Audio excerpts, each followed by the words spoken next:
আচ্ছা বলুন তো, বাংলাদেশে একটা প্রাইভেট ইউনিভার্সিটি থেকে ব্যাচেলর ডিগ্রি শেষ করতে ঠিক কত টাকা খরচ হয়? কেউ হয়তো ভাবছেন 12 লাখ, কেউ 14 লাখ, কেউ 15 লাখ, কেউ হয়তো ভাবছেন 20 লাখ।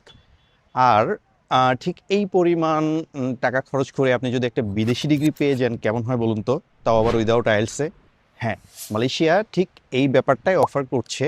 সো আপনি উইদাউট আইএলসে চাইলে মালয়েশিয়া চলে যেতে পারেন এবং মালয়েশিয়ার টপ ক্লাস ইউনিভার্সিটিগুলোর tuition fee almost Bangladeshi private ইউনিভার্সিটিগুলোর টিউশন ফির মতোই সিমিলার। সো আপনি একাধারে পাচ্ছেন বিদেশি ডিগ্রি এবং চাইলে উইদাউট আইএলসেও চলে যেতে পারছেন। So why not? আপনারা চাইলে এই সুযোগটি নিতে পারেন। এই সুযোগটি করে দিচ্ছে আপনাদেরকে ফ্লাইওভার কনসালটেন্সি। আপনারা মালয়েশিয়ার ব্যাপারে যে কোনো ইনফরমেশনের জন্য ঝটপট আমাদের নাম্বারে কল দিয়ে ফেলতে পারেন। ভালো থাকবেন সবাই। আমরা আছি আপনাদের সহায়তার জন্য সবসময়। See you.